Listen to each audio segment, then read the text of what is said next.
I was sipping coffee on my porch one breezy Saturday when the mail carrier handed me an envelope marked vacancy, return to sender.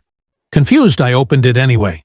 Inside was a property tax statement for $0. My address was listed as unoccupied land.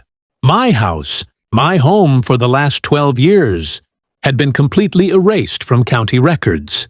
Panic clawed at my chest. I called the records office. Sir, according to our files, your house was demolished 2 years ago. The clerk said, as if reading from a grocery list. That's impossible. I'm in the house right now, I shouted. After a tense silence, she added, ownership has also been transferred. The deed now lists Karen Ashford. Karen, the HOA president. The same woman who once fined me for wind chimes. I stormed over to the HOA office. Karen sat behind the desk, smiling sweetly. Why is my house missing from records, Karen? Oh, you must be mistaken, she purred. If it's not in the county database, it doesn't exist. An empty land? Well, the HOA can list it for sale. I couldn't believe it. She had somehow manipulated county records to erase my property entirely. You can't just steal my land, I said, my voice shaking with rage. She leaned forward. I can, and I have a buyer. My mind raced. This wasn't just a neighborly dispute. This was fraud. But proving it would be tricky. I needed evidence, and I needed it fast before she finalized the sale. That night, I dug through online archives, pulling up every old photo, tax record, and insurance document I had. The deeper I looked, the more I found signs of digital tampering, records altered in the last 6 months. But every trace led back to one IP address, registered to the HOA's network. By morning, I knew I had enough to go to the police. But Karen was always one step ahead. Before I could act, I saw a land for sale sign planted in my yard. She was moving fast, and she was confident I couldn't stop her. She didn't know I was about to pull the rug out from under her. By noon that same day, I was at the county sheriff's office, sitting across from Detective Harris, a sharp-eyed man who seemed to have no patience for HOA politics. So, you're saying she erased your house from records and tried to sell your land? He asked, tapping his pen. Not tried. She's already listed it.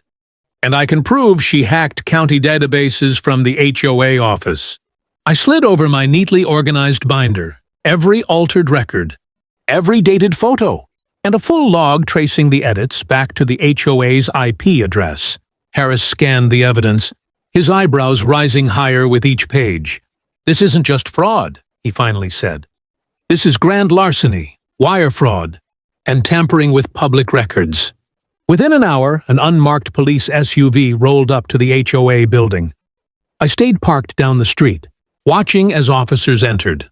Moments later, Karen walked out in handcuffs, still trying to maintain her fake, condescending smile. This is ridiculous, she barked at the officers. He doesn't even own a house. It doesn't exist. Harris didn't even glance at her. Ma'am, we have more than enough to prove otherwise. By the time the news broke, our small neighborhood was buzzing. Neighbors who once tiptoed around Karen now stood openly gossiping in their driveways. Some cheered as the patrol car drove away. Over the next few weeks, I attended the court hearings. Karen tried every trick in the book, claiming I forged the evidence, accusing me of trespassing, even suggesting the county's system glitched. But the digital fingerprints were undeniable. When the verdict came, it was swift. Guilty on all counts. The judge sentenced her to 5 years in prison, with restitution to cover legal costs and damages. The look on her face was a mix of disbelief and rage, the expression of someone who had spent years controlling others and finally lost. Afterward, Detective Harris shook my hand. You know, he said, most people don't fight back in HOA disputes. You didn't just win for yourself. You set a precedent.